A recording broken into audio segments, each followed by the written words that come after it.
Hello guys, क्या हाल है सबके। आज हम बात करने वाले हैं द बॉयज सीजन 4 के एपिसोड 4, 5 और 6 के बारे में। एंड थर्ड एपिसोड के लास्ट में हमने देखा था कि होमलैंडर खुद से बात करते हुए कहता है कि घर जाने का टाइम आ गया। अब यहाँ घर से उसका मतलब है वो लैब जिसमें उसे बनाया गया था। और फोर्थ एपिसोड की स्टार्टिंग में हम देखते हैं कि वो वहाँ पहुंच चुका है एक केक लेकर। अब वैसे तो ये यहाँ पर बहुत ही खुश लगता है, लेकिन जैसा कि हम होमलैंडर को जानते हैं वो एक एक करके सारे साइंटिस्ट को मार देता है, ठीक उसी तरीके से जैसे उन्होंने उसे बचपन में टॉर्चर किया था। एंड यहाँ पर मैं कहना चाहूंगा कि कूडोस टू एंथनी स्टार्स, उन्होंने इस रोल को इतने अच्छे से प्ले किया है कि यहाँ पर तुम समझ नहीं पाते कि होमलैंडर नाराज है, गुस्से में है, सच में खुश है, ट्रॉमेटाइज है या फिर लोगों को ट्रॉमेटाइज करने वाला है। खैर, तो होमलैंडर यहाँ पर एक दो लोगों को मारता ही है, तभी वहाँ पर बारबरा नाम की एक लीड साइंटिस्ट आ जाती है और ये रिवील करती है कि क्योंकि होमलैंडर बहुत ही ज्यादा पावरफुल था, इसलिए वॉट ने उसे कंट्रोल में रखने के लिए वर्ल्ड के बेस्ट साइकोलॉजिस्ट की टीम बुलाई, जिन्होंने उसके अंदर एक ऐसी प्रोटोकॉल डेवलप कर दी कि उसे हर समय प्यार और अप्रूवल की जरूरत पड़ती रहती है। और इसी चीज का इस्तेमाल करके वॉट होमलैंडर को कंट्रोल करती आई है। बट वेल, ये बात सुनकर होमलैंडर बिल्कुल खुश नहीं होता, इसकी किलस जाती है और वो सबको मार देता है। दूसरी तरफ यूवी के पिता कोमा में है और उसकी माँ डिसाइड करती है कि उन्हें उनका लाइफ सपोर्ट बंद कर देना चाहिए। बट यूवी इसके लिए बिल्कुल रेडी नहीं है, सो वो किमिको को लेकर ए ट्रेन से हेल्प मांगने जाता है ताकि वो उसे कंपाउंड वी लाकर दे सके। लेकिन इन दोनों पर यहाँ एक अटैक हो जाता है और किमिको यूवी को लड़ना सिखाती है और मौका देखकर ये दोनों यहाँ से भाग जाते हैं। वहीं दूसरी तरफ बुचर और एमएम फायर क्रैकर को ब्लैकमेल करते हैं कि वो उन्हें सिस्टर सेज का प्लान बता दे, वरना वो उसका एमएमएस लीक कर देंगे। ये एक बहुत ही बड़ी प्रॉब्लम होती जा रही है आजकल। मुझे तो डर लगता है कल को मेरा ही नहाते हुए एमएमएस लीक ना हो जाए, कुछ भी। बट वेल, ये बेशरम औरत खुद ही अपना वीडियो वायरल कर देती है। अब यहाँ तो दाल गली नहीं, इसलिए वो रात को फ्रेंची को फायर क्रैकर की वैनिटी में भेजते हैं सुराग ढूंढने के लिए। लेकिन वहाँ पर इज़ीकेल आ जाता है। अब ये सुनकर बुचर फ्रेंची को बचाने भागता है और बेहोश होकर इज़ीकेल को टपका देता है। ये तो कुछ जाना पहचाना सा है ना। और दूसरी तरफ फायर क्रैकर खुद को सती सावित्री साबित करने के लिए स्टारलाइट की प्रेगनेंसी और अबॉर्शन की बात मीडिया में बोल देती है, जिस पर स्टारलाइट ने चढ़िया गुस्सा और उसने जाकर धुन दिया फायर क्रैकर को मीडिया के सामने। सत्यानाश। अब क्या गई सारी पब्लिक इमेजेस के बाद, इसलिए सिंगर भी एनजीओ की फंडिंग रोक कर इससे सारे रिश्ते नाते तोड़ लेता है। तो आगे हमें पता चलता है कि सिस्टर सेज अपने दिमाग में सरिया घुसाकर नशे करती है। अब बेसिकली इसका लॉजिक ये है कि हम इंसानों के ब्रेन सेल्स एक बार डैमेज होने के बाद खुद को रिपेयर नहीं कर सकते, लेकिन हमें यहाँ पर पता चलता है कि सिस्टर सेज के साथ मामला थोड़ा अलग है। इसके ब्रेन सेल्स एक बार डैमेज होने के बाद खुद को रिपेयर कर सकते हैं, लेकिन जब तक वो रिपेयर हो रहे हैं तब तक ये एक नशे की हालत में रहती है।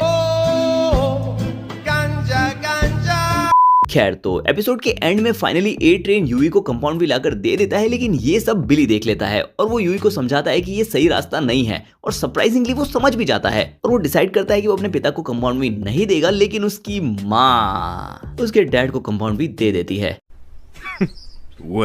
यहाँ से एपिसोड 5 स्टार्ट होता है और हम देखते हैं कि कंपाउंड वी से यूवी के डैड बिल्कुल ठीक हो चुके हैं, लेकिन बस थोड़ी देर के लिए ही, क्योंकि कुछ देर बाद हमें पता चलता है कि उनके पास फेजिंग की पावर आ चुकी है जिसे वो कंट्रोल नहीं कर पा रहे और इसी वजह से उन्होंने काफी लोगों को मार दिया है। साथ ही उनके दिमाग में हो गया केमिकल लोचा, इसलिए वो यूवी की माँ को भी पेलना चाहते हैं। मारना चाहते हैं। बट यूवी उन्हें समझ शांत करता है और जहर देकर कहानी खत्म कर देता है। और क्या तुम्हें याद है मैंने कहा था कि रायन होमलैंडर की तरह नहीं निकलेगा और वो अच्छाई की तरफ जाएगा? हाँ, तो मैं अपने शब्द वापस लेता हूँ। ये चमन होमलैंडर के थोड़ा सा प्यार से बात करते ही पिघल जाता है और लोगों को पिटते देखकर मजे लेता है। विदाउट अ डाउट ये भी अपने बाप की तरह हरामी बनेगा। दूसरी तरफ बिली एंड टीम स्टैन को जेल से बाहर निकलवाते हैं ताकि वो उससे सूप्स को मारने वाला वायरस रिकवर कर सके। लेकिन जब वो वायरस लेने जाते हैं तो वहाँ पर विक्टोरिया आ जाती है और हमें पता चलता है कि इस रिसर्च का लीड साइंटिस्ट समीर विक्टोरिया का हस्बैंड है। You lucky bastard. लेकिन एज वी नो कि जैसा करोगे वैसा भरोगे, तो जिन भी चीजों पर इन्होंने एक्सपेरिमेंट किए थे, जैसे मुर्गे, खरगोश, भेड़े, वो सारी इन्हें बताने आ जाती हैं कि फूड चेन के टॉप पर असल में कौन है। एंड अब वहां से बचने के लिए वो वायरस का आखिरी डोज एक बॉडी में इंजेक्ट करके उसे भेड़ों को खिला देते हैं, जिससे सारी भेड़ें मर जाती हैं। और इसी भगदड़ का फायदा उठाकर बिली और कैसलर समीर को किडनैप कर लेते हैं ताकि उससे वो वायरस बनवा सके। और हाँ, फ्रेंची अपने किए हुए सारे मर्डर्स के लिए खुद को पुलिस के हवाले कर देता है। But to be honest, no one cares, right? क्योंकि इस पूरे सीजन में मुझे फ्रेंची का स्टोरी आर्क सबसे ज्यादा अंडरवेलमिंग लगा। वेल, एनीवेज, तो एपिसोड 6 की स्टार्टिंग में हम देखते हैं कि किमिको फ्रेंची से मिलने आई है जेल में, लेकिन वो मना कर देता है। यहाँ टेंशन के मारे एमएम का बीपी हाई है और वो और बढ़ जाता है जब ए ट्रेन उसे कॉल करके टेक नाइट की सीक्रेट पार्टी के बारे में बताता है। इस पार्टी में इन्फिल्ट्रेट करने के लिए वो स्पाइडरमैन के पैरोडी वेब वीवर से मिलता है, क्योंकि इसके पास टेक नाइट की सीक्रेट पार्टी का इन्विटेशन है और बॉयज को इस पार्टी में जाने के लिए इसका सूट चाहिए। ये लोग यूवी को वेब वीवर का सूट पहनाकर उस पार्टी में भेजते हैं, जहाँ हमें पता चलता है कि टेक नाइट का इसे यहाँ बुलाने का मोटिव तो कुछ और ही है। वो तो ठीक है कि स्टारलाइट और किमी को यहाँ टाइम पर पहुंच गए, वरना यूई में एक और छेद होने ही वाला था। बाय द वे यूई यहाँ पर सेफ वर्ड के तौर पर बहुत सारी फनी चीजें बोलता है, जैसे अंकल, जो कि स्पाइडरमैन को लेकर एक क्लियर रेफरेंस है, लेकिन असल सेफ वर्ड होता है ज़ेंडाया।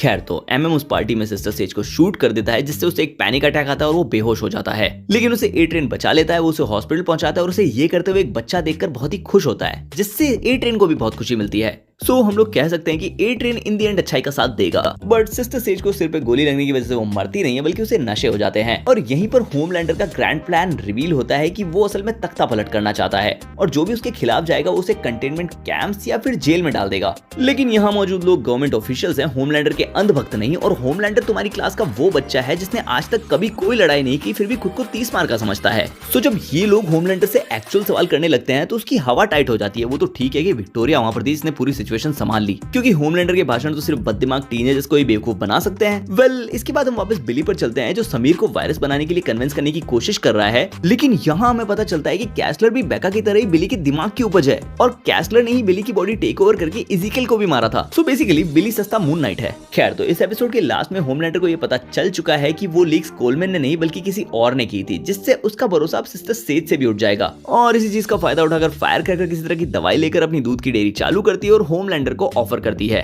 सो अब होमलैंडर को वो मिल चुका है जो उसे चाहिए था, एंड फायर क्रैकर अब उससे कुछ भी करवा सकती है। एंड इसी के साथ ये एपिसोड खत्म हो जाता है। सो आज के लिए इतना ही। अब इन तीनों एपिसोड्स को लेकर तुम्हारे क्या ख्याल है मुझे कमेंट्स में जरूर बताओ। इसके अलावा अगर तुम्हें ये वीडियो अच्छी लगी हो तो इसे लाइक करो, अपने दोस्तों के साथ शेयर करो।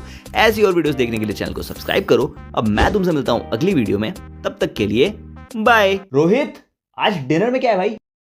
क्या मटन? मुझे आज भूख नहीं है।